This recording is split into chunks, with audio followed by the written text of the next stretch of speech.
Assalamualaikum warahmatullahi wabarakatuh. Waalaikumsalam. Kameranya dihidupkan nggak bisa?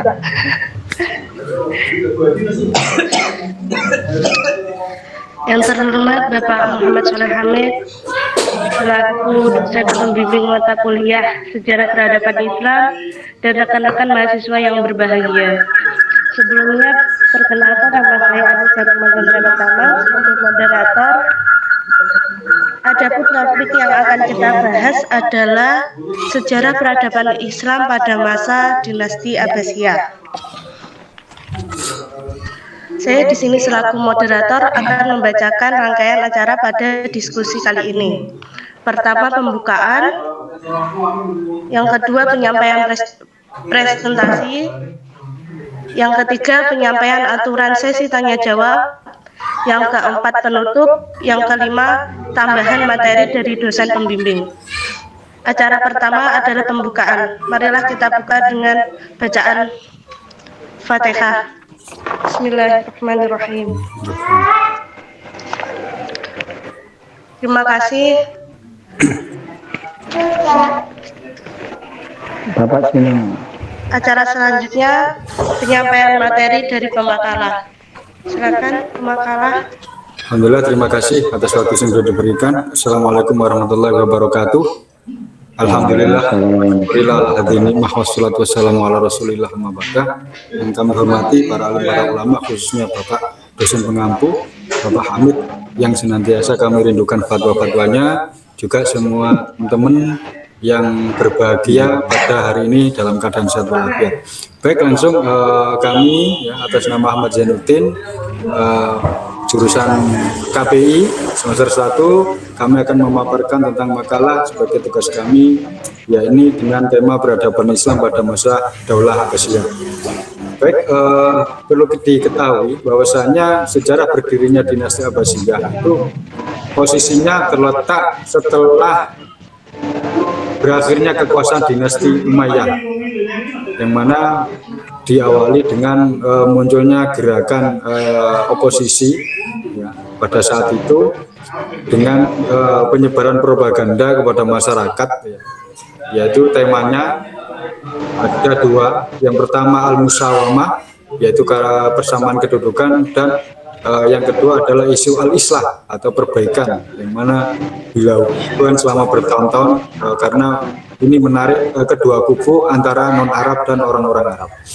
Gerakan ini mulanya dilakukan memang sembunyi-sembunyi, namun kemudian dilakukan secara terang-terangan.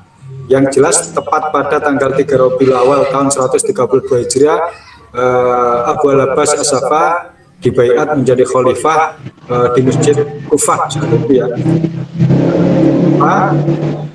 Dan kemudian beliau memang bergelar as-Saffah, dan kenapa dinamakan dinasti Abbasiyah karena dinisbatkan nama pamannya dengan Al-Abbas. Tanggal 5 Agustus 750 Masehi, Khalifatul Akhir Bani Umayyah, Marwan pada saat itu terbunuh, yang harus dikejar-kejar oleh pasukan Abbasiyah yang selalu berpindah-pindah pada saat itu.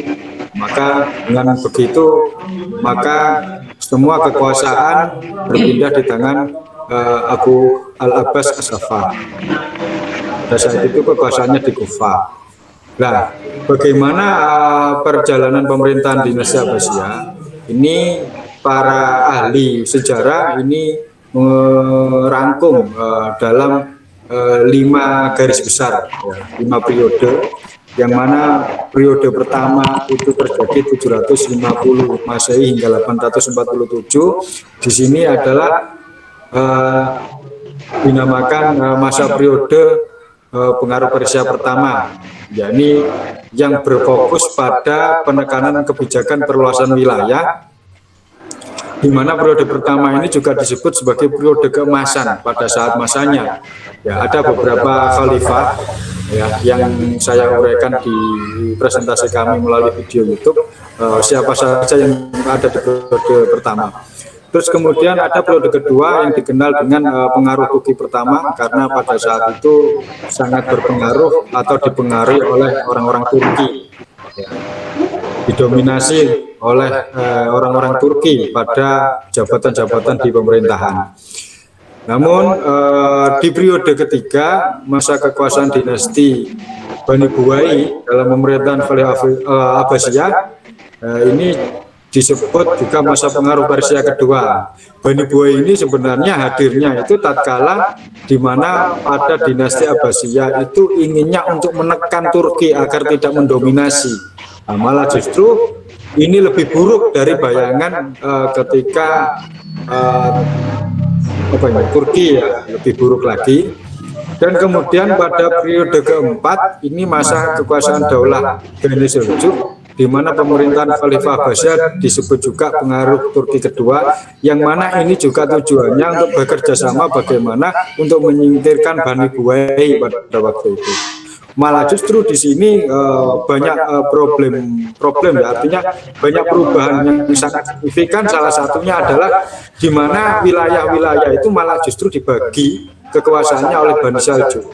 Hingga pada periode kelima, disitulah masa khalifah yang harusnya dia merdeka, bebas dari pengaruh dinasti lain, baik dari Bani Seljuk, dari Bani Buwai, ya Bani Turki manapun, akan tetapi kekuasaannya itu hanya beberapa wilayah, karena pada saat itu karena adanya kerajaan-kerajaan kecil Islam yang meminta merdeka atau memisahkan diri dari pemerintah dinasti Abbasiyah. Disitulah pada kelemahannya di periode kelima, dan akhirnya secara tidak melakukan perlawanan, artinya tidak berdaya, bangsa Mongol yang bisa menyerang dinasti Abbasiyah, dan maka berakhirlah dinasti Abbasiyah pada saat itu.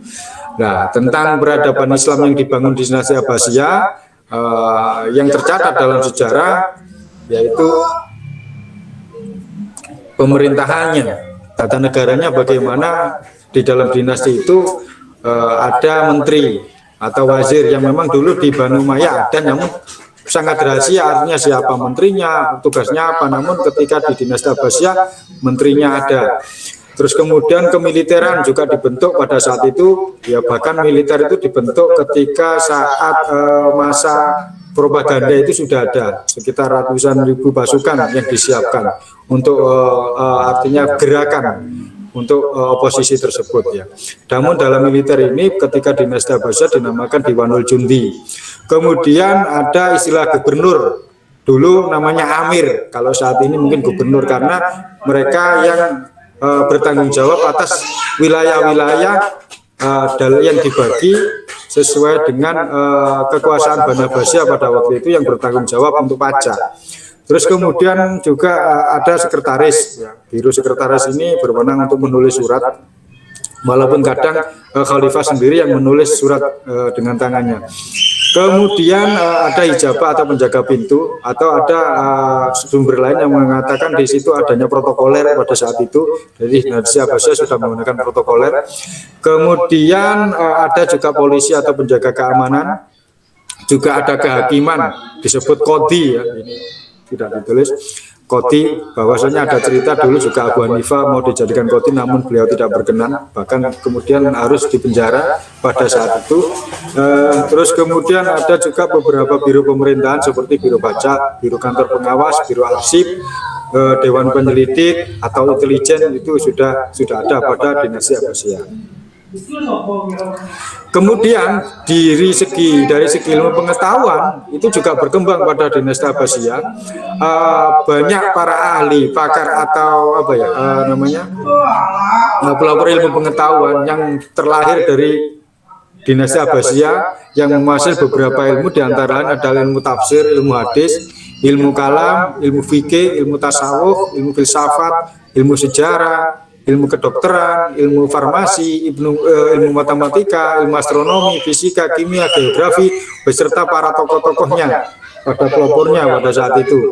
Banyak tokoh-tokoh Islam Muslim yang bisa menemukan atau menggagas tentang ilmu pengetahuan yang terkenal hingga hari ini, yang masih dipakai oleh sains dan teknologi oleh orang-orang modern. Dalam segi pembangunan, dalam segi pembangunan Baghdad dijadikan ibu kota dan menjadikan kota metropolitan. Dan yang sangat dahsyat lagi bahwasanya Baghdad dijadikan sebagai center atau pusat perkembangan ilmu pengetahuan dan intelektual berbagai cabang ilmu pendidikan, baik agama, kesenian, ya, sains, ya, dan kemudian didirikannya Bait Al-Hikmah, yaitu pusat akademis ilmiah. Bahkan fasilitas-fasilitas umum seperti masjid itu dijadikan tempat pendidikan atau saat ini adalah sekolah.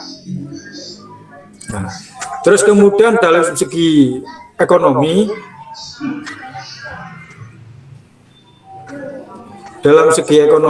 yaitu kekuasaan Bani Abbasiyah karena berada di pinggir sungai Trigis merupakan wilayah yang strategis di mana dalam bidang perdagangan bisa melakukan ekspor dan impor.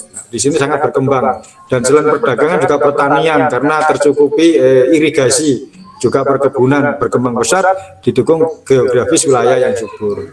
Terkait sosial dan budayanya terjadi proses akulturasi dan asimilasi masyarakat yang kompleks, jadi tidak satu turunan saja, tapi di situ sudah berbaur ya, masyarakat Arab, non-Arab semuanya terjadi asimilasi dan akulturasi budaya. Bahkan dengan adanya ilmu pengetahuan, seni-seni ukir, ya, seni bangunan itu juga berkembang dalam perkembangan peradaban Daulah Bani Abbasiyah. Mungkin itu yang bisa kami sampaikan pada kesimpulannya, yaitu Kerajaan Islam Abbasiyah memiliki kontribusi yang besar dalam perkembangan Islam hingga dikatakan sebagai zaman keemasan, kejayaan dan kemakmuran serta kesejahteraan peradaban Islam, ya, yang hingga hari ini belum ada yang menyaingi mungkin, ya. Dinasti Abbasiyah ini juga merupakan dinasti yang menurunkan konsep-konsep keemasan Islam, bukan hanya di dalam perkembangan ilmu pengetahuan, tapi juga di dalam ilmu pemerintahan. Terus kemudian perkembangan bukan hanya dalam ilmu pengetahuan juga, yang mana kemajuan di segala bidang dalam seni, budaya, ya, politik itu lebih baik dari khalifah-khalifah sebelumnya. Mungkin itu yang bisa kami sampaikan terkait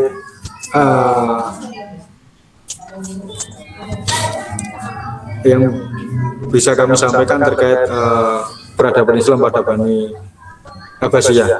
Mungkin itu yang bisa kami sampaikan. Untuk cuplikan yang lebih lengkap bisa Anda dapatkan di channel YouTube yang KPI yang sudah kami share sebelumnya, dan informasi tentang makalah di situ juga ada PPT dan ada PDF. Demikian, mohon maaf atas kekurangannya, dan kami rindukan saran dan masukannya. Kami cukupi. Wassalamualaikum warahmatullahi wabarakatuh. Assalamualaikum warahmatullahi wabarakatuh. Oke, tepuk tangan dulu untuk Mas Bentin, ya.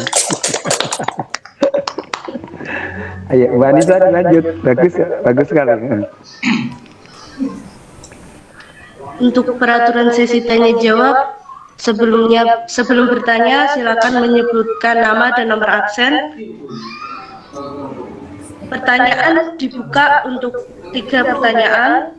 Pertanyaan ditampung terlebih dahulu, kemudian diberi jeda untuk menyiapkan jawaban. Setelah waktu habis, pemaparan akan menjawab pertanyaan tersebut.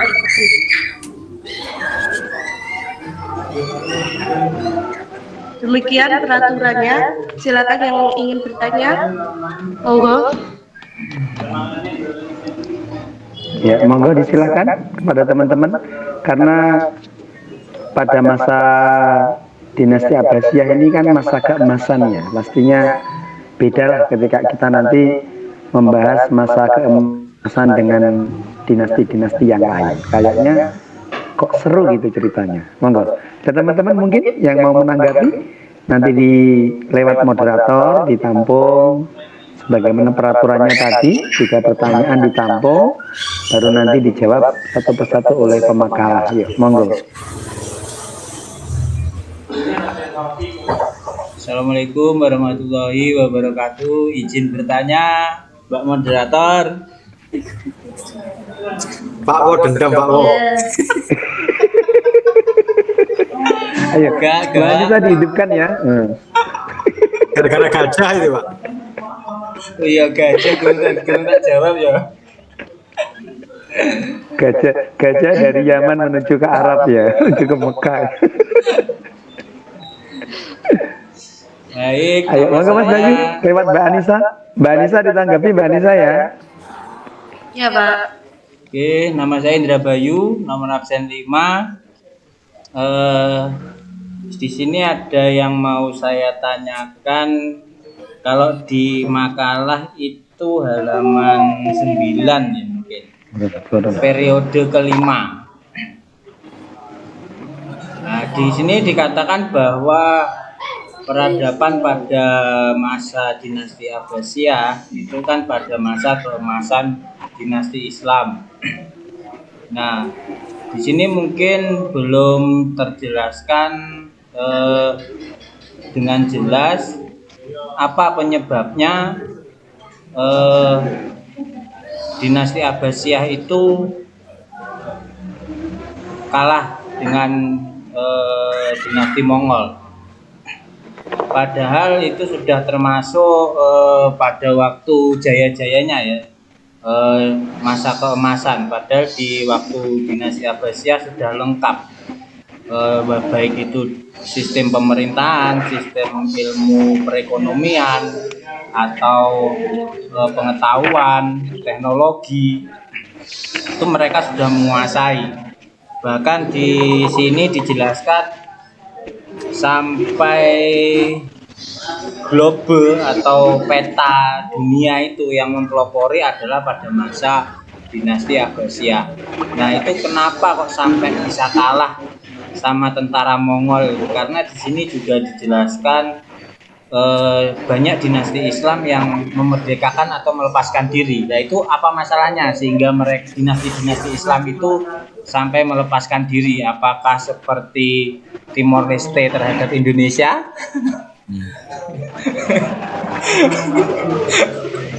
Ataukah dipengaruhi oleh kekuasaan-kekuasaan lain? Demikian pertanyaan saya, semoga mendapat jawaban yang cerah. Alhamdulillah. Matur suwun. Assalamualaikum warahmatullahi wabarakatuh. Ada dua pertanyaan ya ini dari Mas Bayu ya. Mungkin lebih ke Penyebab sebenarnya jadi satu Pak. Penyebab kehancuran dari dinasti Abbasiyah ini kan kalah dengan kalahnya dinasti Abbasiyah dengan tentara Mongol. Dan itu salah satunya disebabkan oleh melepaskan dirinya beberapa dinasti Islam. Nah, itu disebabkan oleh apa? Lebih singkatnya seperti itu mungkin.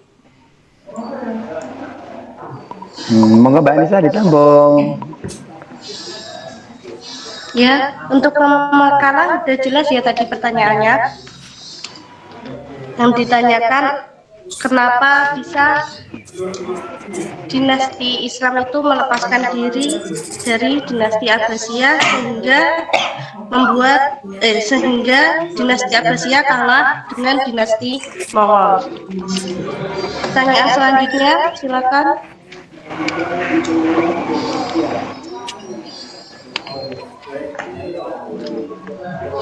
Masih ada dua pertanyaan. Monggo masukin juga nggak apa-apa. Namanya juga diskusi. Ayo monggo yang lain. Mas Ali Musa, Mas Ilham, Mbak Ilma, Mas Muktim, Mas Ali Rozaki, Mas Nizar, Mas Taufik. Kita hidupkan suasana presentasi di malam hari ini. Karena wasik loh ini membahas tentang Abbasiyah ini. Niki kok mboten wonten suarane napa padha tilem to? Ifatekai mawon kersane ndugi. Hadir. Al-Fatihah. Enggak. Mas Taufik coba Mas Taufik mengajukan satu pertanyaan Mas Taufik. Jangan tanya jodoh, Mas.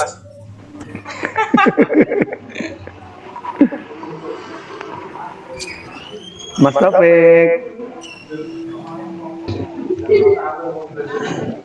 Ayo Mas Taufik, ajukan pertanyaan. Ayo diajukan pertanyaan.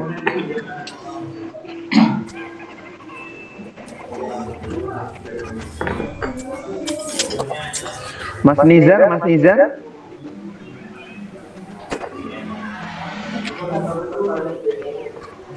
Mas Nizar.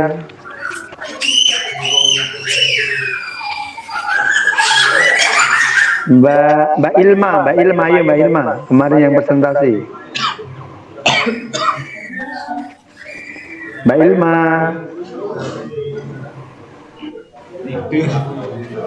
Mas Ilham. Ini kayaknya ditinggal ini. Ayo, dilanjut, ditanggapi Mbak Nisa. Pertanyaan dan meninggalkan kamera.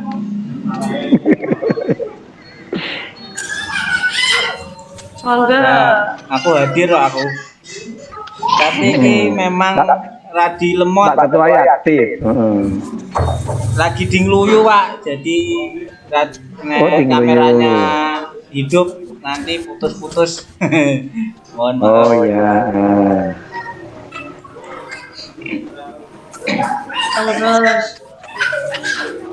Monggo Mas Zainudin bisa ditanggapi pertanyaannya tadi. Oke. Terima kasih atas pertanyaan dan koreksi dari teman-teman semuanya yang sudah saya tampung. Saya tahu kok, saya mendengar apa yang tidak dikatakan oleh teman-teman. Namun akan saya menjawab dari pertanyaan Pak Wo, ya, Bapak Tua, Bayu Wicaksono. Mungkin yang digarisbawahi dari pertanyaan itu adalah sebab kekalahan Abbasiyah. Kenapa kok bisa seperti itu? Secara konkretnya kami belum bisa memastikan ya kenapa, karena pada saat itu saya belum lahir, yang pertama.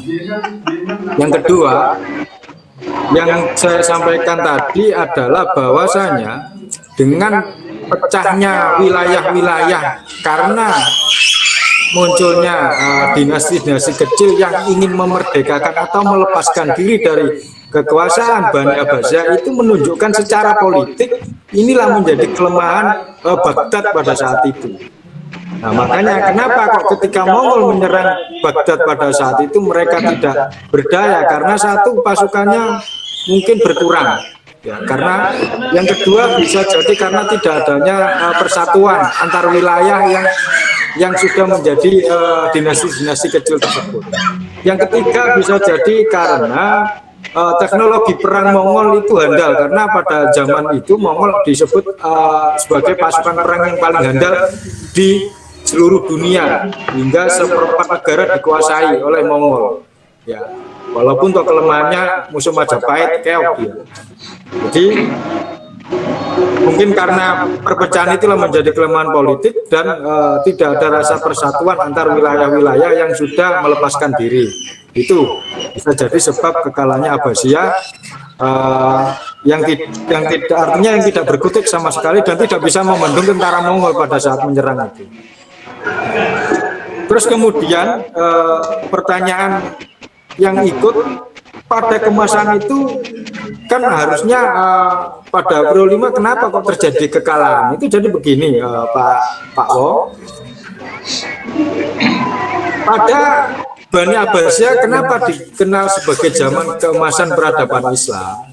Itu betul. Namun zaman keemasan itu terjadi pada periode pertama, bukan pada setiap periode. Hanya saja pada saat keemasan itu ada di periode Abbasiyah, makanya dikenal bahwasanya zaman keemasan peradaban Islam itu ada pada zaman Bani Abbasiyah. Lah, tepatnya di tahun berapa? Yaitu di tahun periode pertama. Nah, ketika periode kedua dan ketiga dan keempat itu sudah terjadi pergolakan yang banyak.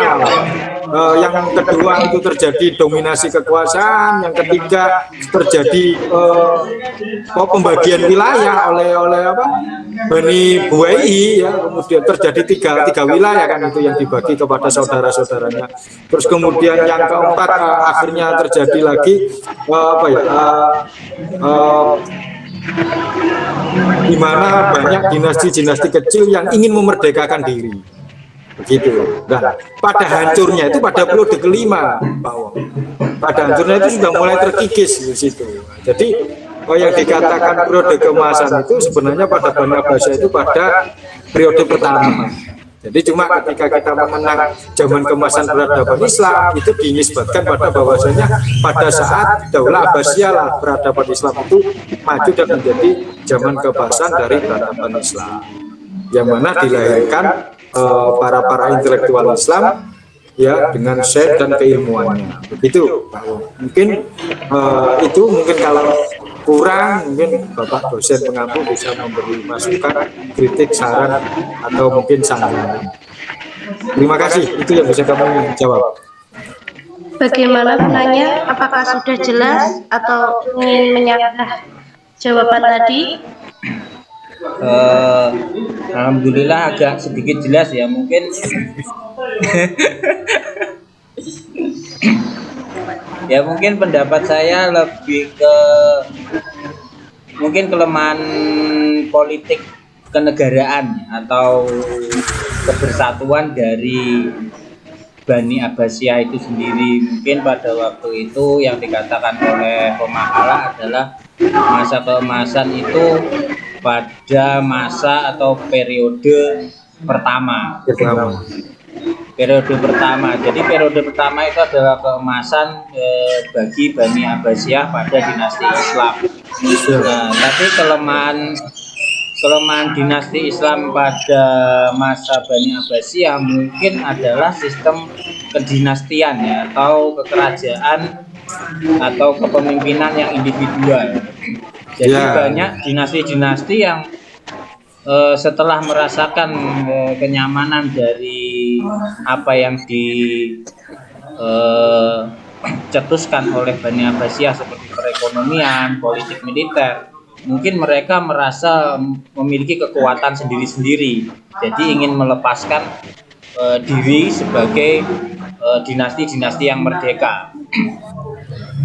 Mungkin beda lagi kalau pada waktu dinasti Abbasiyah itu di sistem republik ya sekarang ya. Tapi kan itu tidak mungkin. Ya seperti di Indonesia sendiri banyak kerajaan yang dulunya bersatu kemudian hancur karena melepaskan diri menjadi kerajaan-kerajaan kecil, mungkin seperti itu kalau menurut saya. Berarti kesimpulannya seperti itu nggih, pemakalah nggih. Siap, nggih. Kurang lebih seperti itu, Pak. Siap. Nah, yang saya bingung ini saya juga nggak jelas ya apa itu ketika saya melihat misalnya film dokumenter atau sejarah-sejarah seperti keislaman, bahkan ini yang benar yang mana mungkin saya juga nggak paham ya, seperti film pada waktu berdirinya Muhammadiyah atau Kiai Haji Ahmad Dahlan, dikatakan bahwa pada film itu atau pada dokumentasi itu sumber-sumber yang seperti atlas atau apa itu kan diakuisisi oleh orang kafir, mereka menyebutnya, atau pada waktu itu menyebutnya orang kafir, dan orang kafir itu lebih ke Yahudi. Nah, padahal di sini dijelaskan pembuatan peta atau globe pada awalnya adalah dipelopori oleh Abu siapa itu di situ? Abu Muhammad bin Muhammad atau siapa itu? Berarti kan orang Islam yang mempelopori untuk membuat peta itu, dan peta itu digunakan oleh Christopher Columbus untuk menjelajahi dunia dan akhirnya menemukan benua Amerika. Mungkin untuk bisa dikatakan untuk membuat globe pertama kali adalah kaum Islam, dan kaum Yahudi adalah untuk menyempurnakan, atau seperti Christopher Columbus kan dia menemukan benua Amerika, berarti dia menambahkan pada peta tersebut, mungkin seperti itu ya. Tapi atau dari zaman ke zaman, terus akhirnya dari mulut ke mulut akhirnya berbeda akuisisi mungkin. Tapi aku juga jelas gini. Mungkin seperti itu. Kalau mungkin bisa Bapak dosen menjelaskan tentang peta itu akuisisinya seperti apa. Terima kasih. Assalamualaikum warahmatullahi wabarakatuh. Waalaikumsalam warahmatullahi Wabarakatuh. Untuk yang lainnya, apakah ada pertanyaan atau sanggahan atau masukan? Silakan.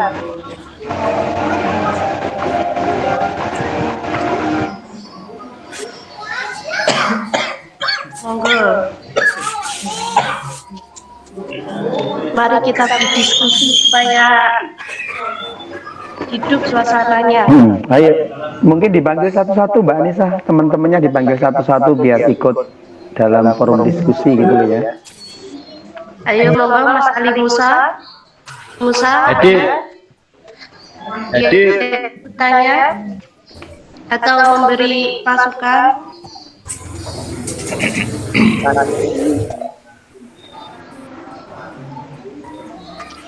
Mas Ilham, monggo. Apakah ada pertanyaan? Mas Abdul Rozak. Mungkin pemaparan saya sudah terlalu jelas mungkin bagi teman-teman. Jadi alhamdulillah, terima kasih teman-teman sudah mengapresiasi. Berarti ini yang tercedok Pak Bayu yang dendam ini gara-gara kaca. Ya enggak, percaya. Apa kayak dari segi wajah kita prasejarah. Oke Mbak Nisa, mungkin biar teman-teman ikut berpikir juga ya, kami akan memberikan sebuah asumsi ya terkait jawaban untuk Mas Bayu, Pak Wong. Jadi begini, ketika peradaban Islam itu jaya, dan yang belajar itu sebenarnya bukan orang-orang Arab saja, ya. Di wilayah-wilayah Eropa itu semua belajarnya juga di Baghdad pada saat itu. Bahkan ketika negara Jepang, ini asumsi ya, ini asumsi bisa, mungkin isu bisa karena saya mendengar dari pengalaman bukan dari buku yang autentik yang bisa dijadikan rujukan yang secara ilmiah. Pak dosen juga saya minta mohon izin. Itu bagi Jepang itu kalau nuntut ilmu di sana itu dimakan bukunya. Dia harus pulang, dia melakukan operasi untuk mengeluarkan rumus-rumus yang sudah dipelajari itu. Sampai segitunya Jepang itu dulu mempelajari tentang ilmu pengetahuan. Lah, kenapa saat ini kok diakuisisi banyak orang-orang kafir istilahnya non-Islam? Karena itu mungkin bisa jadi, ini menurut informasi saya yang dapat dari telinga ke telinga, bahwasanya pada perang salib itu terjadi penghancuran kota Baghdad yang mana pada saat itu sungai Tigris kalau nggak salah yang digunakan untuk jembatan pasukan perang salib itu adalah buku-buku dari perpustakaan. Bahkan ada sebagian buku yang dibakar. Ya, jadi pada masa itu kita sudah menemukan yang namanya pistol ya, pistol banyak lah istilahnya penemu Islam itu sebenarnya sudah ada. Nah, hanya karena dokumen-dokumen penting yang pada saat itu mungkin tidak bisa digandakan atau mungkin tidak bisa difotokopi atau haki ya, hak cipta, hak karya tidak ada ya. Jadi pada saat itulah orang-orang Eropa yang sudah belajar itu, yang sudah memahami itu mencoba untuk menuliskan kembali, hingga disitulah mungkin pergeseran akuisisi boleh yang semestinya orang-orang Islam yang menguasai sains dan teknologi malah justru diakuisisi oleh orang-orang yang pernah belajar di Baghdad, yaitu oleh orang-orang Eropa. Mungkin itu ya yang paling menonjol adalah ketika perang salib, karena buku-buku perpustakaan itu dibuang ke sungai ya, untuk jembatan pasukan perang salib pada saat itu. Di situ juga mempengaruhi kehancuran terkait buku-buku ya perpustakaan ya yang ada di Baghdad. Itu yang pernah saya dengar informasinya seperti itu. Mohon izin Pak dosen dan mohon dikoreksi untuk teman-teman semua. Terima kasih. Mungkin itu jawabannya.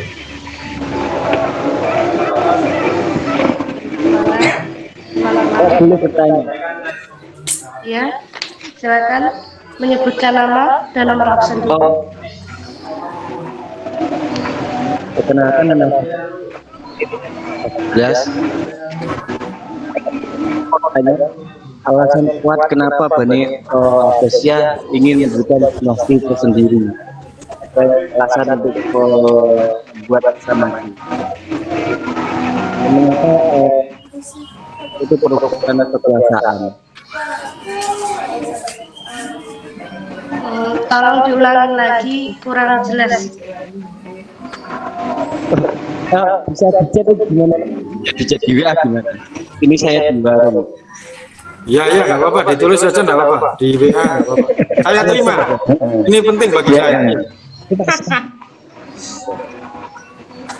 Pakai voice nggak apa-apa, nanti kita baca.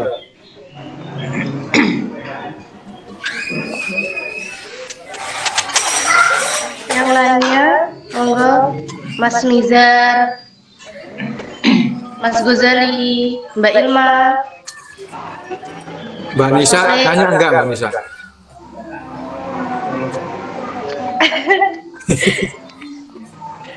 Mau tanya tapi bingung apa yang ditanyakan.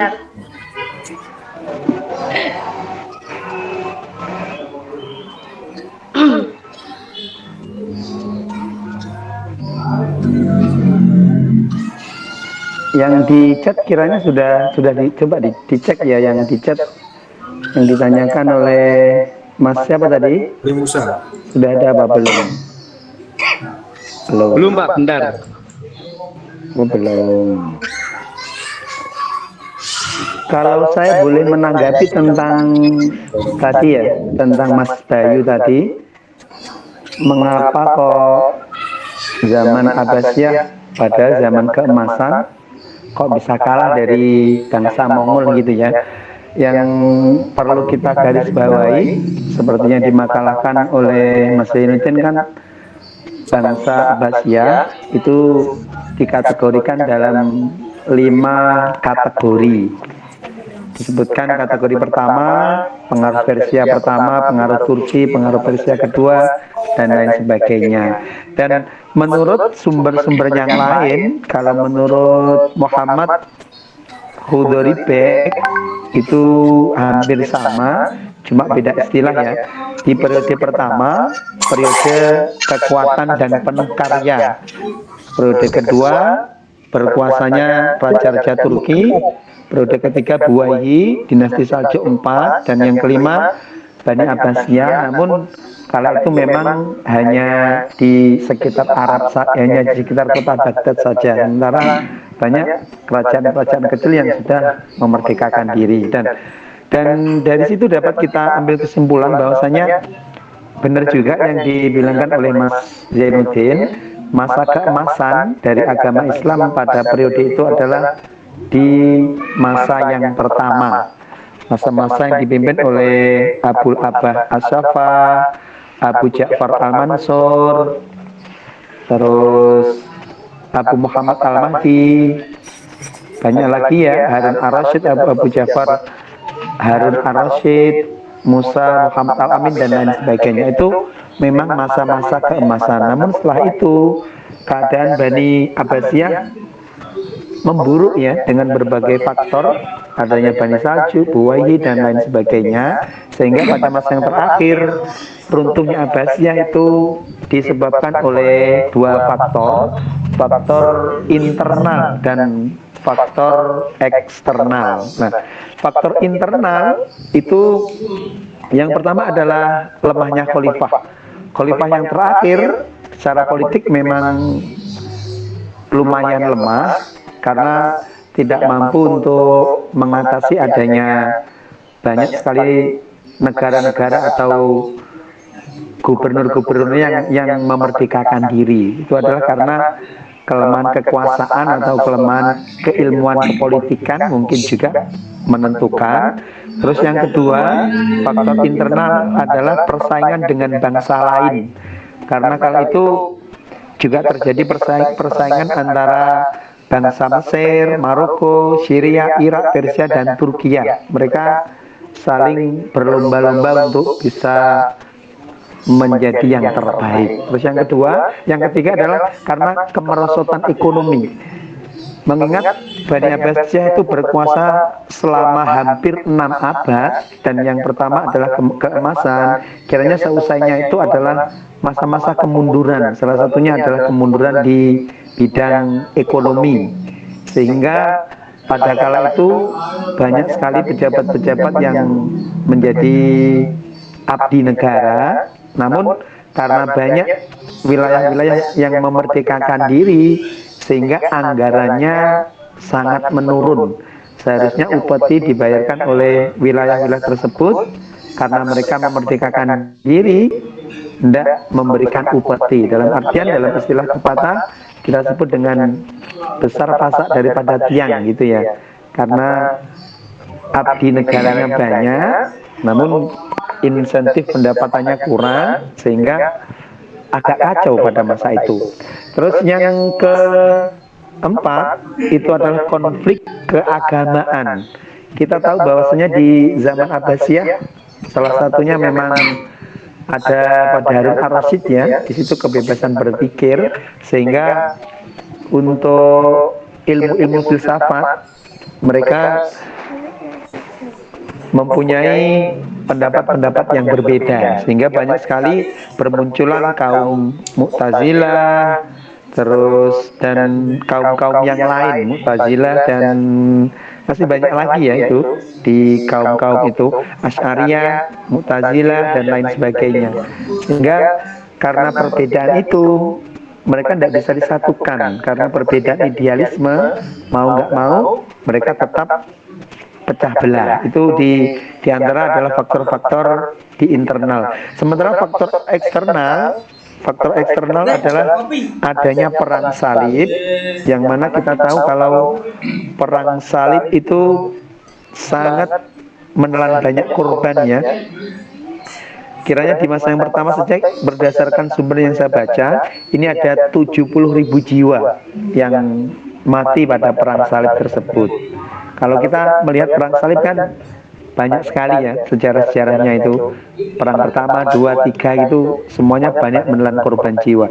Sehingga pada perang salib tersebut secara langsung pasukan-pasukan di tentara-tentara Abbasiyah banyak yang gugur, banyak yang mati.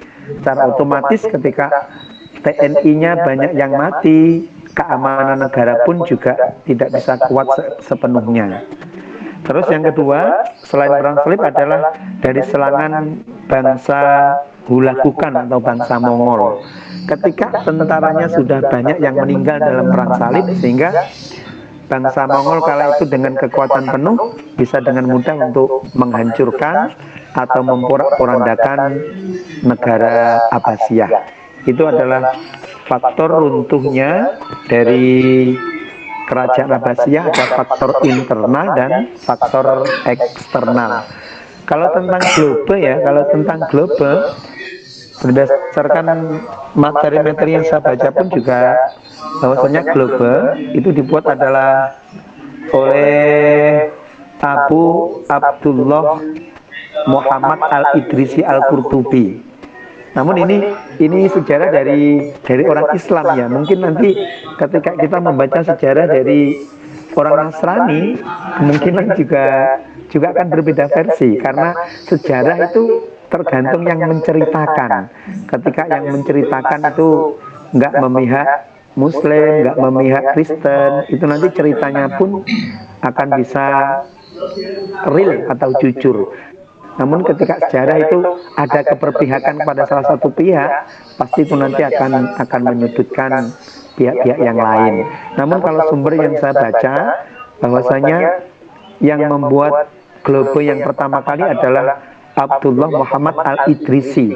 Coba itu nanti bisa dibaca di sumber-sumber yang lainnya. Seperti negara kita juga gitu ya Mas Bayu ya. Negara kita juga kan punya tempe kan ya, punya tempe, namun diakui oleh bangsa tetangga. Sama dengan reog yang sudah turun temurun ada sejak zaman dulu juga diakui oleh tetangga sebelah. Kayaknya karena memang nggak ada hak paten itu, sehingga mereka dengan mudah mengakuisisi apa yang mungkin mereka comot ya kasarnya, mungkin mereka mencomot dari orang lain, diakuisisi atas nama pribadinya. Karena itulah, karena masa dulu pun juga belum ada, sehingga kita membaca sejarah pun tentunya juga agak bingung ya gitu ya. Mungkin apakah di yang pertama nanti disempurnakan oleh orang Nasrani atau gimana. Bahkan kalau saya baca ini ada sebuah kerajaan itu memanggil Abdullah Al-Idrisi untuk dibuatkan globe. Kalau yang saya baca ini Raja Roger III mengundang Al-Idrisi ke istananya untuk dibuatkan peta oleh sang ilmuwan muslim. Nah, dari situ berdasarkan ini memang yang membuat itu orang-orang muslim. Namun kita tidak tahu ya perjalanan sejarahnya. Apa yang dimaksud globe di situ masih sangat universal, sehingga oleh orang non muslim disempurnakan lagi, kita juga tidak tahu gitu kan, karena perkembangan ya seperti itu. Kalau dari saya seperti itu. Mungkin ada yang menanggapi dari yang lain tentang globe, tentang kemunduran Bani Abbasiyah atau hancurnya Abbasiyah. Gimana Mas Bayu, sudah lega apa belum? Sampun Pak. Ambon. Yang lain mungkin tentang kemunduran Abbasiyah ada dua faktor internal dan eksternal gitu.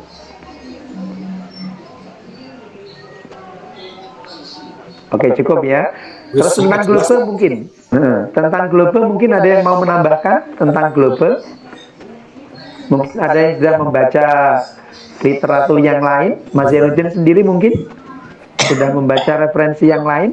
Ini sifatnya kita diskusi, jadi mana yang kiranya sudah tahu ya bisa di-share ilmunya, karena yang namanya orang itu pasti punya keterbatasan gitu. Jadi di sini kita saling bahu membahu, mana yang belum bisa kita kupas bersama-sama, kita saling memberi, kita saling mengisi, kan seperti itu kan. Nggak harus saya bisa, enggak, namun semuanya berperan aktif dalam memberikan argumen.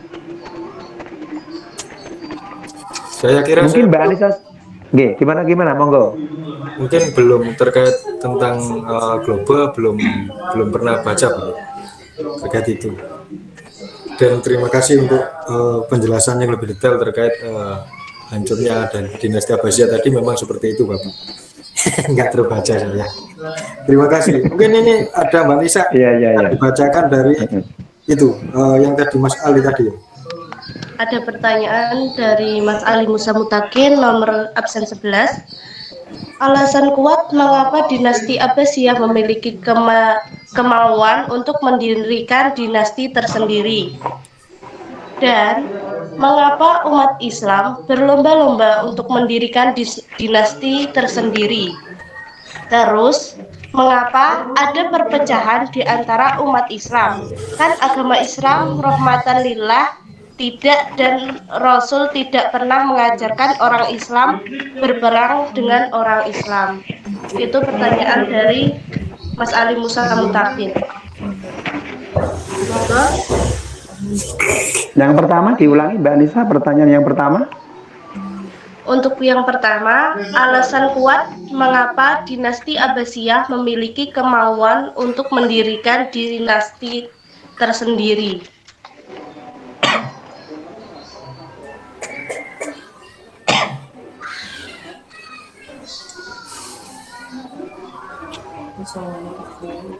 Mas Zainuddin bisa dijawab?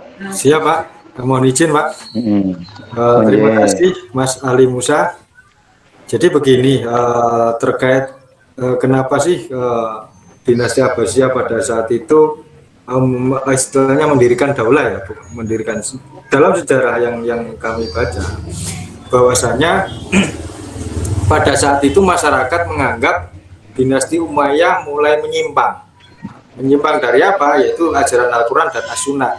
Makanya ketika terjadi mosi ketidakpercayaan masyarakat, makanya propaganda itu pun akhirnya tercetus bahwasanya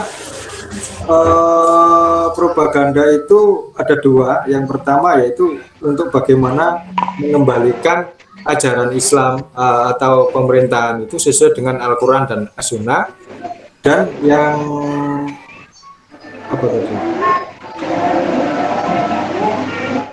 Yang kedua terkait tentang persamaan kedudukan di mana bangsa-bangsa non-Arab itu dianaktirikan oleh Bani Umayyah. Itu yang menjadi timbul akhirnya masyarakat itu menunjuk figur. Figur siapa sih nanti ketika yang bisa sesuai dengan kriteria itu, maka masyarakat itu memasang figur bahwasanya berpendapat yang mampu berbuat demikian itu harus dari Bani Hashim. Bani Hashim artinya juga Bani Rasul, istilahnya juga dari garis dari keturunannya, ya, dari keturunan Rasulullah juga terdapat seperti itu. Ya. Makanya disitulah ditunjuk yang namanya Al-Abbas itu untuk menjadi khalifah. Nah, seperti itu. Meneruskan dari istilahnya dari yang terdahulu yang pernah istilahnya dititah bahwasanya Abbas ini nanti kamu yang akan menjadi khalifah anak dan cucumu, untuk membawa misi itu tadi, yaitu misi mengembalikan Al-Quran dan As-Sunnah. Yang kedua yaitu persamaan kedudukan. Mungkin itu yang bisa kami sampaikan, Bapak. Mungkin bisa ditambah, Bapak. Memang untuk sejarah berdirinya dinasti Bani Abbasiyah, karena kala itu Bani Umayyah itu lebih kita kenal dengan pilih-pilih kasih gitu ya, pilih-pilih kasih dengan suku-suku yang ada di bawah kekuasaan Bani Umayyah.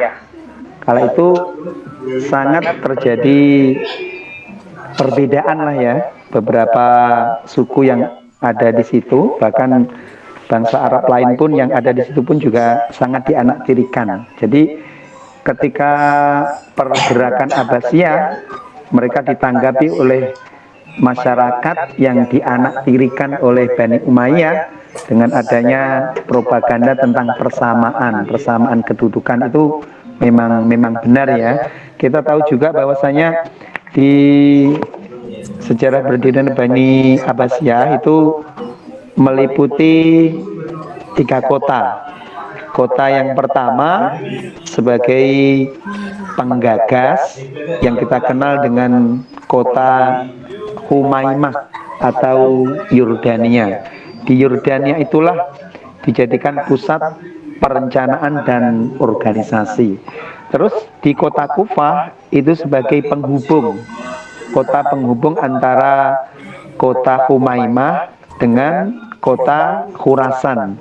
Sementara negara Khurasan atau daerah Khurasan itu sebagai pusat pergerakan secara praktis untuk perencanaan organisasinya di Humaimah, Kufah sebagai penghubung, Khurasan sebagai eksekusinya. Jadi konsepnya nanti mengkonsepnya peralihan kekuasaan itu di Humaimah, terus melaju ke Kufah sebagai penghubung, dan eksekusi pergerakan tersebut ada di Khurasan. Nah, pada kala itu kita tahu bahwasanya khalifah yang pertama adalah Abu Abbas Safah.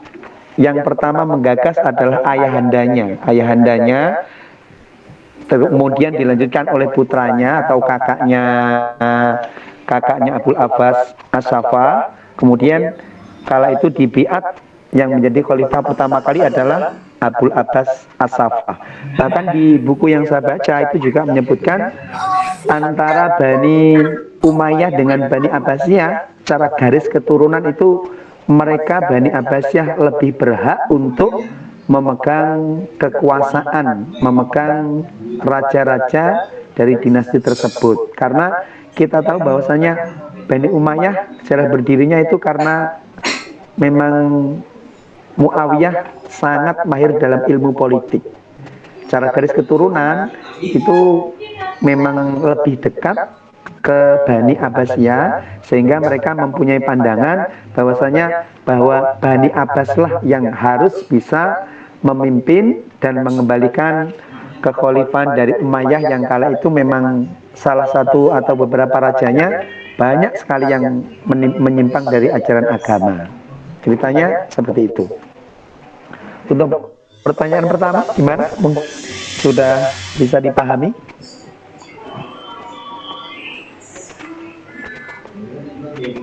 Gimana Mas Ali Musa? Mas Ali Musa? Salah satu khalifah di Bani Umayyah kan kita tahu ya, ada salah satu khalifah yang ya Allah itu memang bisa dibilang Fir'aun yang kedua.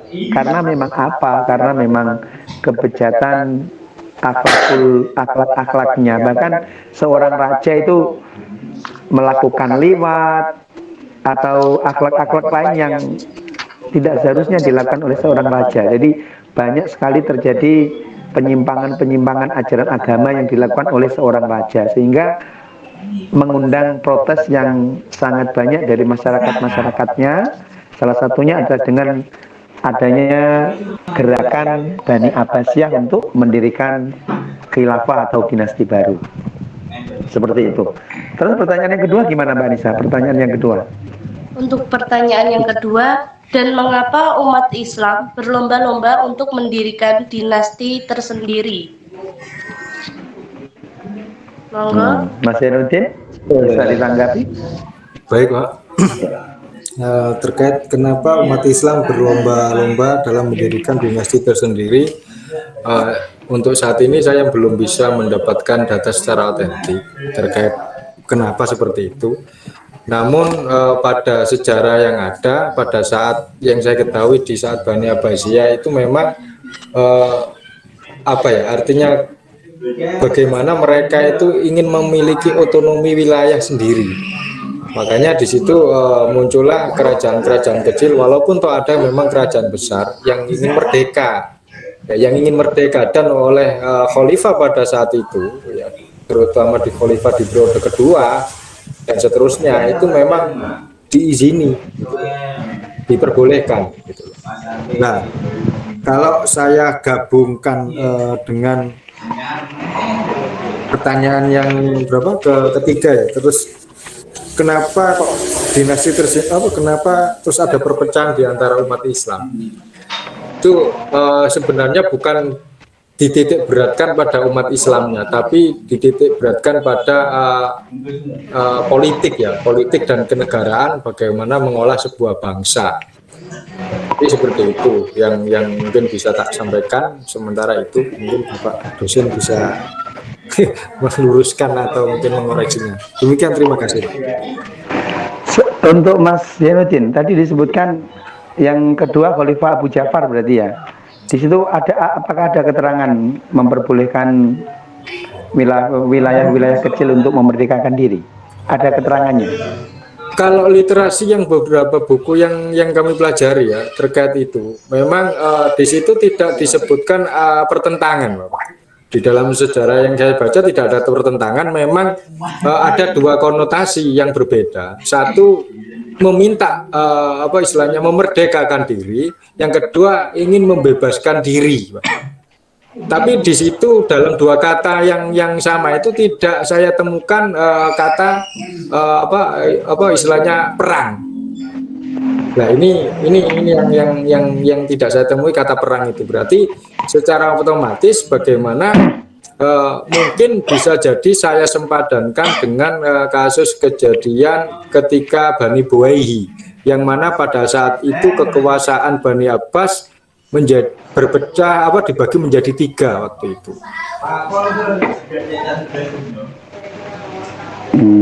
Yang jenengan maksud itu periode atau khalifah yang kedua, yang jenengan maksud periode kedua? Oh, periode. Iya, di periode kedua. Kalau periode kedua memang ada campur tangan ya dari bangsa Turki itu. Ya, Kalau saya menanggapi tentang perpecahan, mengapa umat Islam kok berlomba-lomba untuk mendirikan kekuasaan baru gitu ya. Kalau saya itu kita tahu ya bahwasanya harta tahta wanita. Nah, itulah. Dalam ajaran kita kenal ya. Untuk godaan orang hidup itu ada harta, tahta, dan wanita. Nah, ketika seseorang mempunyai ambisi untuk menjadi khalifah atau karena berdasarkan alasan-alasannya kayak yang ada di Bani Abbas ini ya, ini karena mereka merasa lebih berhak untuk memegang kekuasaan daripada Bani Umayyah. Berdasar apa? Berdasar garis nasab, garis keturunan itu sangat dekat dengan Rasulullah lah. Ketika orang mempunyai pemikiran seperti itu dan itu disambut baik oleh pendukung-pendukungnya, karena yang namanya kekuasaan nggak mungkin kan satu orang, pasti itu nanti akan melibatkan banyak orang untuk bisa mewujudkan sebuah dinasti. Ketika dia mempunyai keinginan didukung oleh family-family atau kekeluargaan bahkan dari bangsa-bangsa atau wilayah-wilayah yang lain, ketika itu nanti dirasa bisa, pasti itu nanti akan mewujudkan. Mengapa seperti itu? Itulah yang namanya manusia gitu ya. Manusia itu pengen menang diri gitu. Padahal ketika kita menjadi seorang pemimpin kan nggak cukup ya, nggak cukup hanya dengan kita memimpin, tapi harus disertai dengan keilmuan yang mumpuni. Karena orang punya ego, punya keinginan, punya pemahaman yang berbeda, sehingga mereka berusaha untuk bisa mengeksekusi apa yang menjadi pemikirannya. Memang dalam Islam kan kita kenal Islam rahmatan lil alamin. Ajarannya seperti itu. Namun manusia-manusia atau pemeluk-pemeluk agama itu memahaminya dengan berbagai macam pendapat. Dalam artian kita tidak menafikan adanya satu pendapat yang benar, karena banyak sekali pendapatnya. Dalam artian ilmu Quran itu kita tidak boleh untuk fanatik hanya tafsir saya yang benar, kan banyak ya penafsiran-penafsiran yang lain. Nah, dari situlah ketika ayat itu dipahami berbeda oleh orang lain, maka dalam mengaplikasikannya pun juga berbeda. Itu tentang pemahaman diri dan tentang penafsiran mungkin dalam ayat-ayat, atau egonya kayak orang Abbas itu saya lebih berhak karena secara garis keturunan saya lebih tepat gitu. Kalau saya menanggapinya seperti itu. Mungkin yang lain tentang mengapa umat Islam kok ingin mendirikan kekuasaan. Godaannya yaitu harta tahta wanita itu. Yang lain mungkin bisa menanggapi. Mas Ali sendiri mungkin bisa. Kalau jenengan sendiri Mas Ali gimana pandangannya jenengan? Pandangannya jenengan gimana? Tadi kan sudah dipaparkan secara padat oleh Mas Zainuddin. Kalau jenengan punya pertanyaan, menurut jenengan sendiri gimana? Nggak apa-apa, bebas kok berpendapat itu. Ya, saya sama Pak. Ya kemungkinan kan ego dari mereka, dari apa itu, dari orang-orangnya itu yang berambisi kuat untuk membuat sebuah dinasti. Karena ketika seorang tersebut berkuasa, semuanya kan serba enak ya. Ketika kekuasaan dia dihormati, dikultuskan, pengen ini itu bisa terlaksana, keluarga juga bisa makmur. Intinya kan di kehidupan, ketika dia memegang pucuk kekuasaan, disitulah dia akan sangat dihormati oleh orang-orang yang menjadi bawahannya. Terus pertanyaan ketiga gimana Mbak Nisa?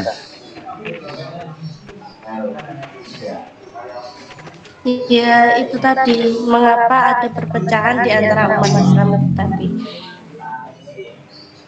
Kan yang pertama tentang alasan kuat mengapa dinasti Abbasiyah memiliki kemauan untuk mendirikan dinasti tersendiri. Yang kedua, mengapa umat Islam berlomba-lomba untuk mendirikan dinasti tersendiri. Yang ketiga, mengapa ada perpecahan di antara umat Islam. Itu berarti karena perbedaan pandangan, perbedaan pikiran. Entah berbagai faktor, yang pasti itu karena yang paling menonjol adalah perbedaan pandangan. Dalam pandangan tersebut diwujudkan dalam bentuk perlakuan, dan ketika perlakuan tersebut mampu untuk diwujudkan menjadi kekuasaan, maka dengan sepenuh hati, dengan segala daya akan diwujudkan, seperti itu. Dari Mas Zainuddin mungkin yang ketiga bisa menanggapi.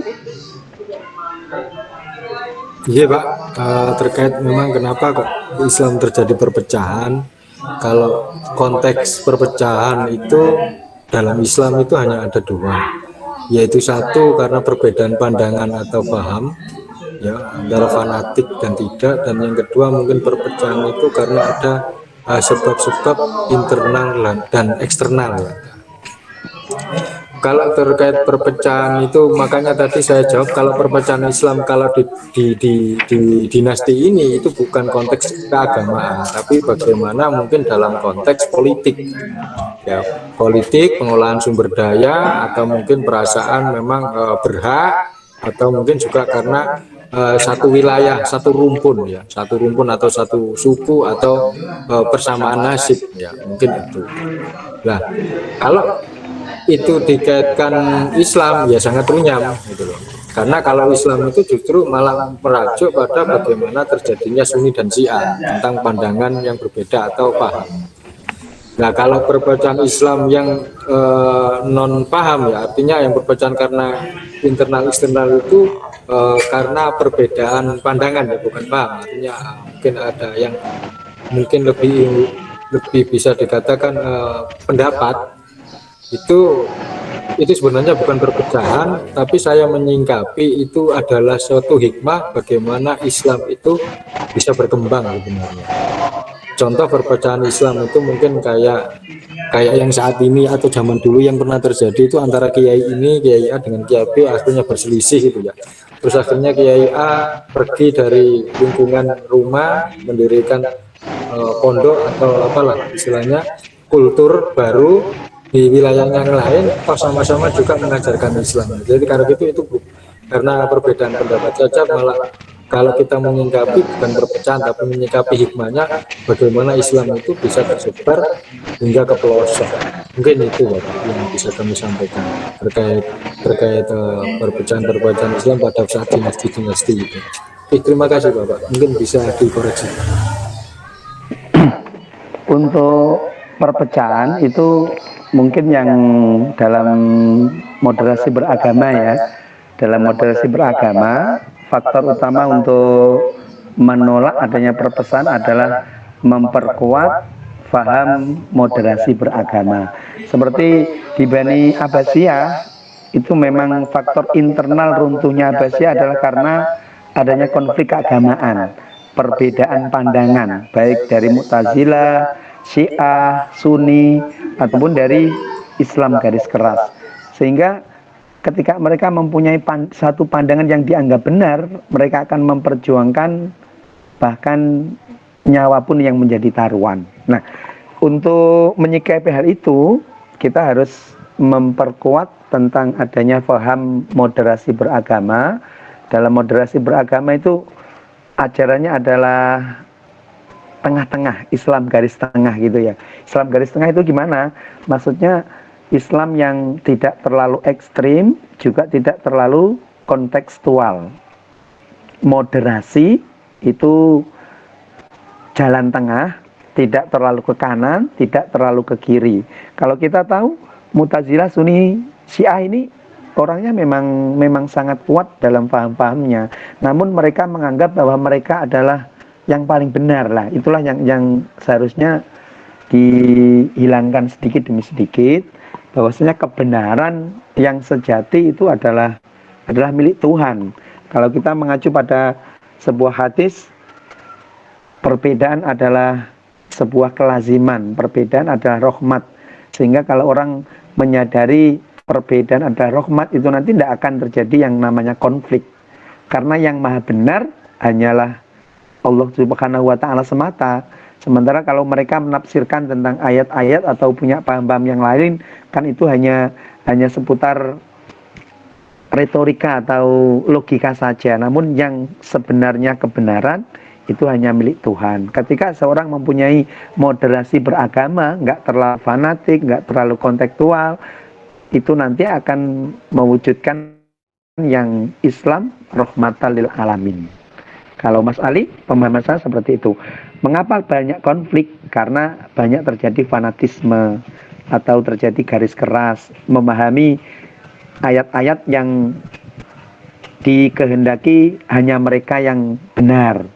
Dalam artian monotafsir, yang lain salah. Karena ketika mengacu pada ajaran agama, itu nanti akan berentek lah istilahnya itu. Akan berlanjut ke pengaliran darah, perang atau yang lain. Karena itu sudah menjadi ideologi. Sehingga untuk mengantisipasi perpecahan, yang pertama saat sekarang adalah program dari pemerintah, program dari Kementerian Agama, moderasi beragama. Mungkin kalau dulu belum ada, sehingga antara kubu satu dengan yang lain sama-sama kuat, sama-sama menganggap benar, sehingga mereka perang pun akan menjadi jalan terakhir untuk mempertahankan harga diri atau harga suku bangsanya. Mungkin seperti itu. Mungkin ada yang lain, Mbak Anissa? Oh, Mas Ali gimana Mas berarti Ali? Mas dinasti Ali? itu dinasti itu seperti negara Pak ya? Atau gimana Pak? Atau kerajaan? Arti kata dinasti itu loh Pak. Dinasti, monggo Mas Zainuddin, dinasti.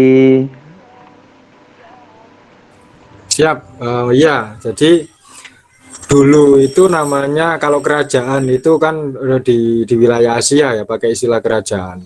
Kalau saat ini pemerintahan. Nah dulu itu namanya bisa dikatakan daulah, ya daulah. Terus kemudian kalau dinasti itu kan dari wilayah dataran Cina itu kalau nama kan dinasti. Jadi sebenarnya punya makna yang sama Mas. Jadi masa kekuasaan intinya. Jadi kalau di sini pemerintahan, kerajaan, daulah, dan yang membedakan itu hanya kepemimpinannya. Kalau pemerintahan mungkin bisa presiden ya, bisa itu. Kalau waktu itu kan namanya khalifah, makanya dinamakan daulah. Namun yang lebih keren itu pakai istilah dinasti. Dinasti itu kan kalimat yang dipakai di wilayah Cina ya. Itu dinasti. Sebenarnya sama yaitu masa kekuasaannya atau pemerintahannya. Begitu Mas Ali Musa. Untuk dinasti yang perlu kita ketahui bahwasanya dinasti itu adalah keturunan raja-raja yang memerintah, atau kita lihat dari kerajaan Abbasiyah, kerajaan Umayyah, itu kan yang memerintah dari keluarga ya, dari raja turun ke anak cucunya, atau mungkin ketika anak cucu tidak ada menjadi keluarga yang lain. Jadi keturunan raja yang memerintah yang berasal dari satu keluarga. Kita ambil contoh selain dinasti, mungkin dari contoh yang lain bisa dilihat ini dari dinasti Umayyah, khalifah yang kedua, khalifah yang ketiga itu putra dari khalifah yang pertama atau dari keluarga masih dalam satu keluarga gitu. Yang dimaksud dinasti itu adalah pemerintahan dalam satu keluarga. Dari satu, kedua, ketiga itu satu garis kekeluargaan. Kalau di dinasti yang lain kita bisa melihat untuk dinasti Ming yang pernah menguasai daratan Korea dan Burma. Itu dari satu keluarga yang memegang pucuk kepemimpinan sehingga dinamakan dinasti. Kalau kita di Indonesia berarti negara, karena demokratis yang kita anut azas yang ada di dalamnya. Jadi hampir sama ya, sama sebenarnya dinasti dengan kerajaan, dengan itu konteks kekuasaannya sama. Cuma yang membedakan tentang yang ada di dalamnya. Kalau dinasti itu ke anak cucu atau keluarga yang memerintah. Kalau negara republik berdasarkan demokrasi, Mungkin penjelasannya seperti itu, Mas Ali. Gimana Mas Ali?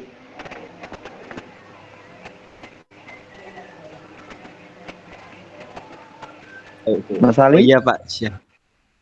Yes. Oke. Gimana, mungkin ada lagi Mbak Anis?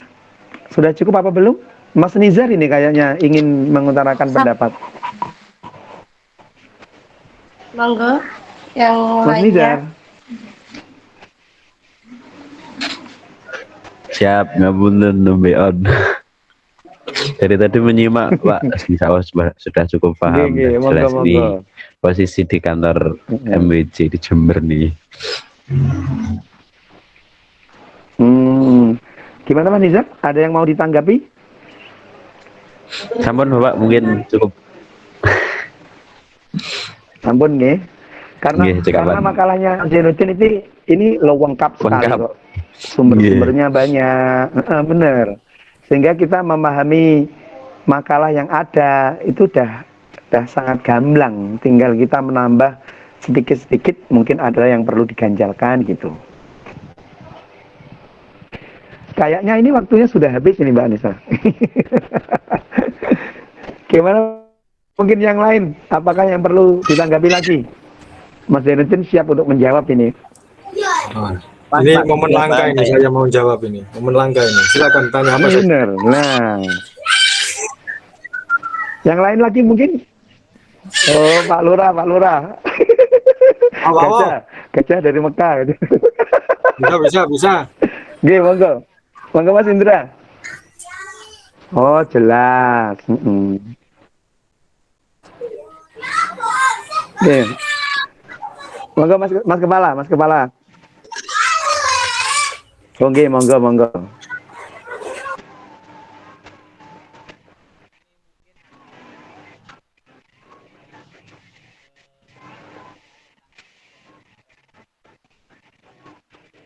Nah, monggo. Hubungannya gimana ini?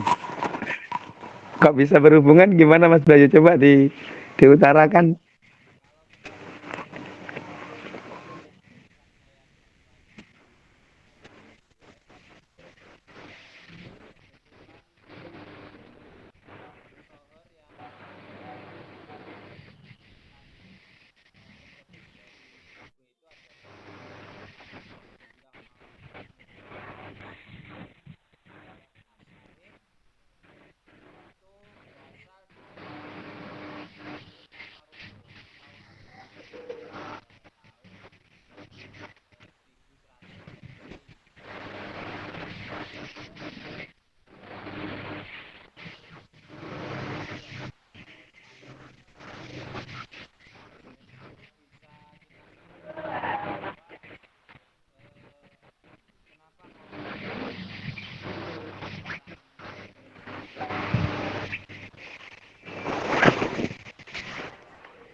Terus perjalanannya ke Mekah itu loh Pak, Nah, berapa hari itu?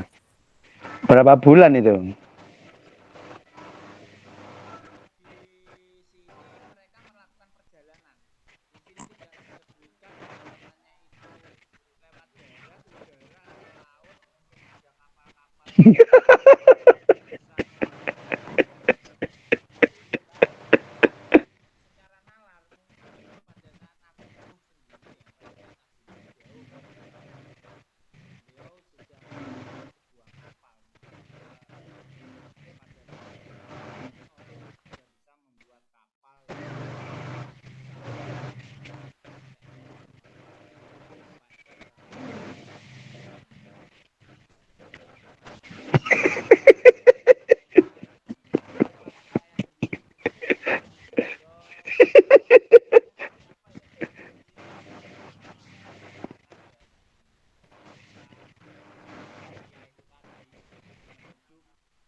Sebentar, Mas Bayu, Mas Bayu.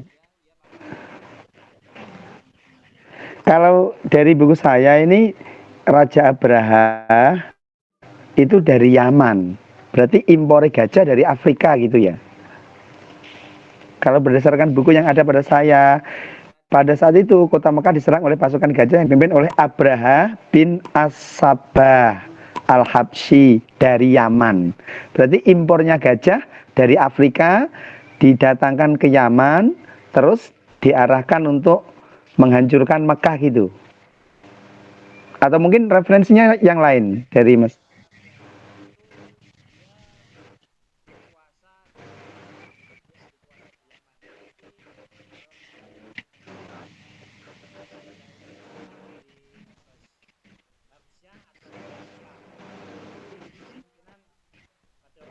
Ethiopia.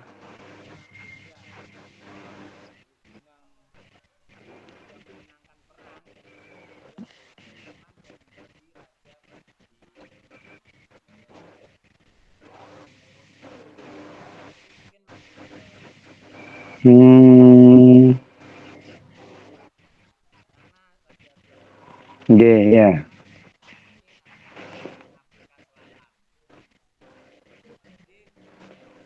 Afrika Selatan.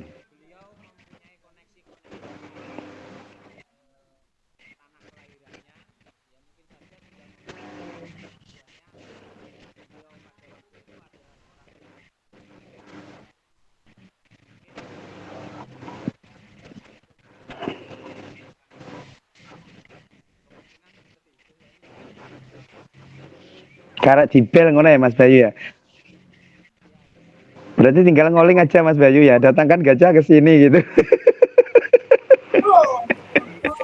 Jadi begini Pak, kalau Nggih. saya boleh menambah, pada saat zaman dulu itu pasukan khusus ya, artinya pasukan yang memang bisa diandalkan pada zamannya adalah gajah, sebagaimana literatur sejarah yang bisa kita saksikan baik melalui buku maupun televisi. Terus yang kedua, pada posisinya Abraha itu memang apa ya, raja di zaman kerajaannya itu memang terkenal mewah. Jadi bisa jadi sebelum penyerangan Ka'bah itu sebenarnya dia sudah punya pasukan gajah. Artinya pasukan khusus, pasukan tangguh yang memang dipersiapkan sebagai pasukan yang elit. Karena terkenal dulu adalah pasukan elit adalah pasukan yang menunggang gajah, bukan yang menunggang kuda. Jadi seperti itulah. Cuma kalau perjalanannya dari Afrika itu ya tidak ada penjelasan yang jelas terkait itu. Cuma yang jelas posisinya ada di Yaman, Pak.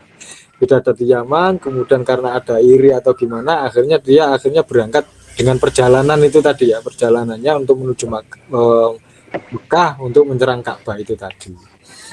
Itu. Mungkin itu tambahan saja, Pak. Terima kasih. Gimana Mas Indra? Mas Indra?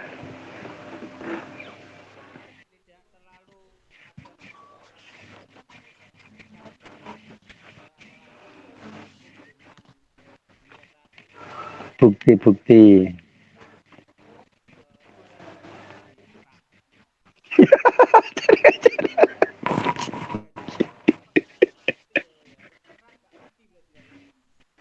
Loh, kalau kita lihat sejarahnya kan itu mati semuanya kan gajah-gajah itu ya. Berarti belum pernah ditemukan fosil satupun ya di Arab gitu ya.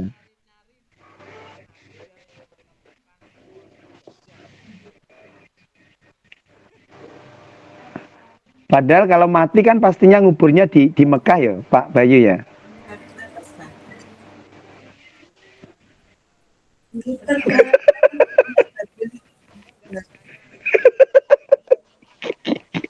Jadi begini, Mas Pak Lo, ini Ibu Rempong itu berpendapat, Pak.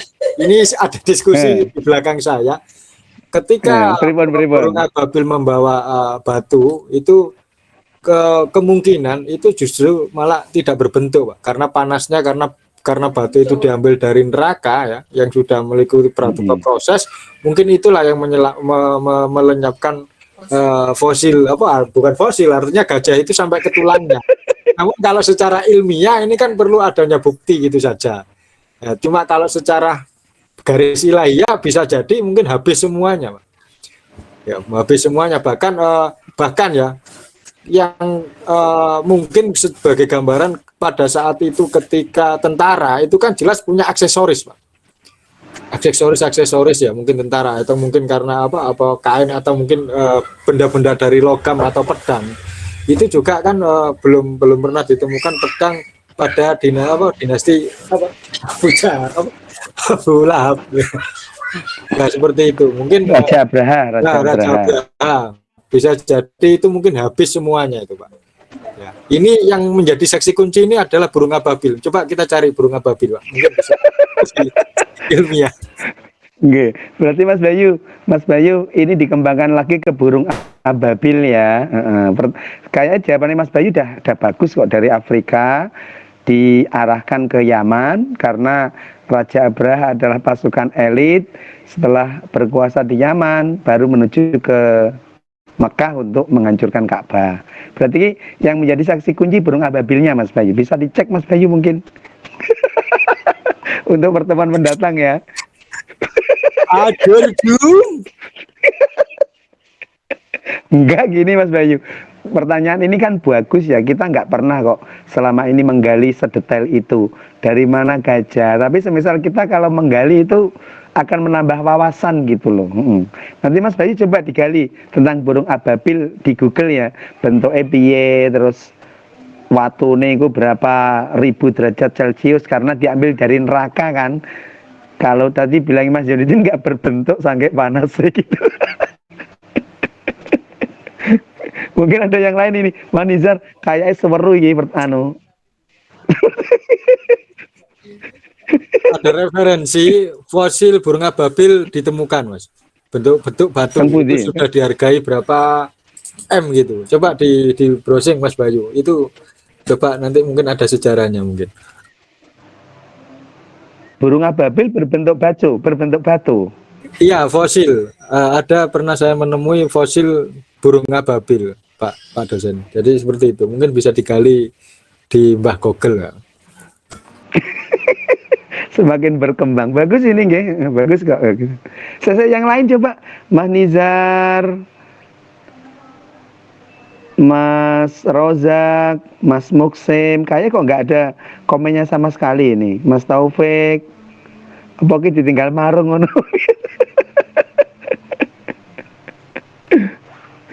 Oke, kayaknya waktunya ini gimana, dilanjut atau cukup ini? Ini sudah 1 jam lebih. Dilanjut atau cukup? Ya, karena presentasinya kan per orang, Pak ya. Mungkin bisa nanti ada inspirasi ketika di makalah berikutnya, jadi bisa berhubungan, Pak. Kita menambah intensitas keilmuan, mungkin bisa digali seperti aja tadi, bisa bisa cari referensi lagi. Yang jelas teman-teman berpikir bersama aja. Salut saya, Pak. Enggak, karena kalau enggak sekarang kapan lagi gitu ya, kita akan berpikir seperti itu. Karena kalau sudah kerja kan enggak mungkin ya kita akan memikir ini mumpung kuliah ya sambil golek bareng-bareng ya sambil diskusi ngono kan enak ya. Jadi keilmuan itu memang benar-benar ada, enggak cuma dinamakan mahasiswa tapi enggak tahu diskusi. Mas Bayu, PR-nya dicari ya, burung ababil nanti diperjelas lagi. Oke, terus gini, untuk moderator, saya harapkan kayak Mbak Anissa ini ya, moderator itu tugasnya kan menjadi penengah, penjembatan antara pemateri dengan yang mendengarkan atau dengan mahasiswa yang lain. Saya harapkan nanti pengaturannya kayak Mbak Anissa ini, jadi dibuka terus dipresent untuk pemakalahnya, habis itu tanya jawab, dipandu, ada beberapa tata tertib yang harus kita lakukan. Nanti bagus kok ketika nanti ada seminar atau yang lain, kan sudah terbiasa. Harapan saya seperti itu. Karena kelihatannya mudah, namun kalau nggak pernah mempraktekkan itu sebuah kesulitan. Jadi nanti di standarisasi kayak Mbak Anissa ya, Mbak Anissa teman-teman nanti bisa dikasih tahu tip-tipnya untuk menjadi moderator yang baik gitu ya, biar presentasinya bagus gitu, pemakalannya pun juga bagus, akan semakin menambah bobot keilmuan sebagai mahasiswa nanti. Amin. Sepakat. Oke. Gimana? Cukup nggih? Nggih, Pak. Oh nggih pun. Oke, bisa diakhiri Mbak Anissa?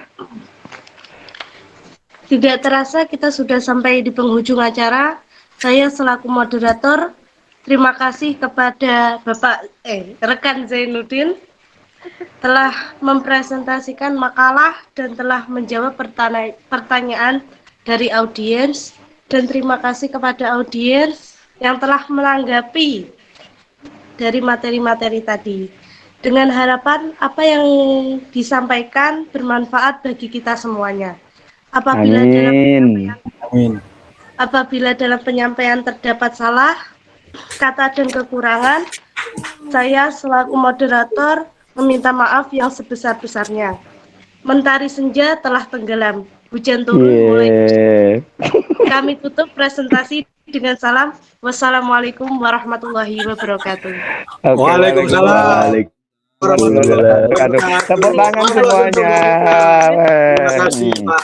Jempol ya. Sip, mantap. Moderatornya jempol, pematerinya juga jempol ya. Sip. Penanyanya juga jempol, Pak. Oh benar, Mas Indra. Ayo, sebentar.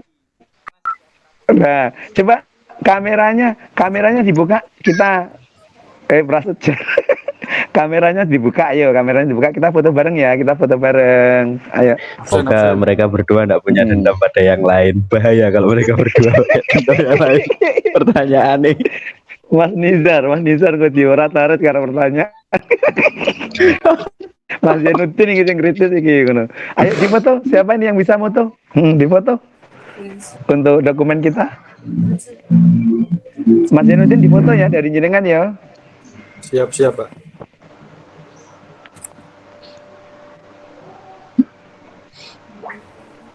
Wah, iki aku gaptek iki. Vanessa, ayo. Ayo. Semuanya belum tampil, Pak. Semuanya belum tampil, Pak. Ayo kameranya di-on-kan. Ya. Loh, bojoku katut, Mbak. Semuanya belum tampil, Pak. Gimana? Ayo. Mas Abdul Razak, Mbak Ilma belum. Mbak Ilma belum, Mbak Ilma. Ini tadi suaranya. Mungkin ditinggal ngopi, mungkin atau ditinggal masak. Kontrol. Ayo, wes ya udah iya ini banyak yang mati. Tadi sudah banyak yang on ya. Ayo di foto Mbak Nita.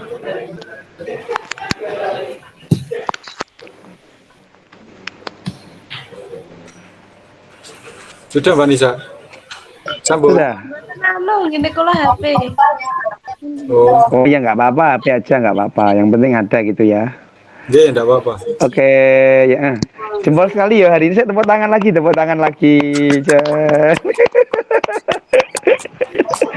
mantap materi dan pertanyaan. Top.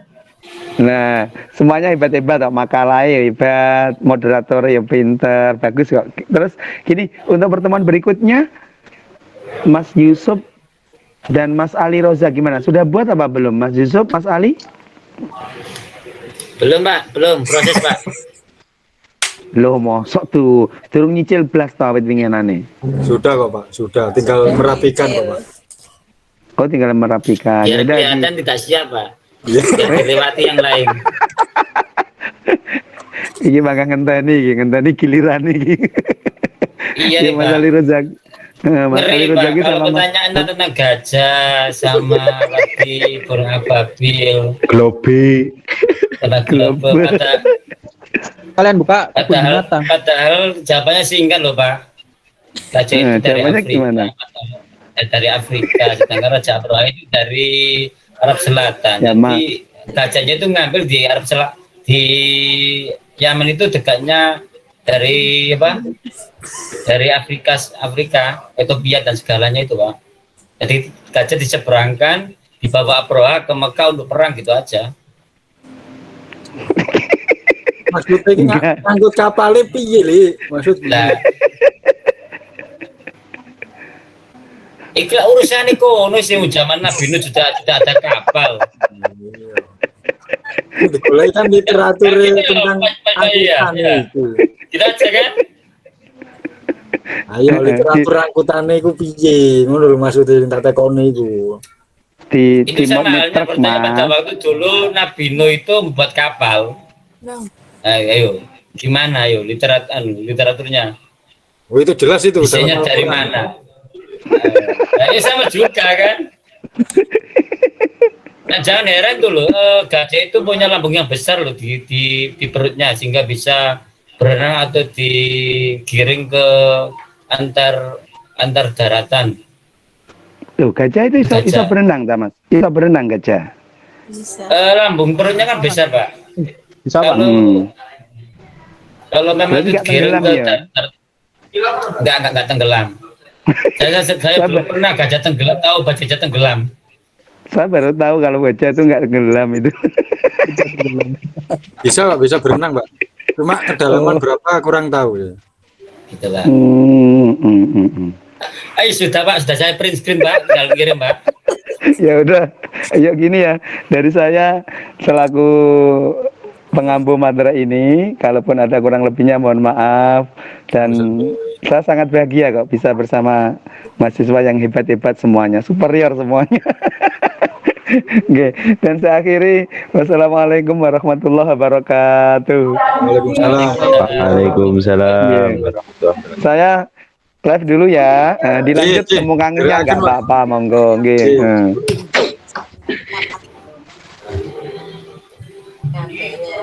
Cek, waduh, tak si meneng di kemarin si bikin rek bensin.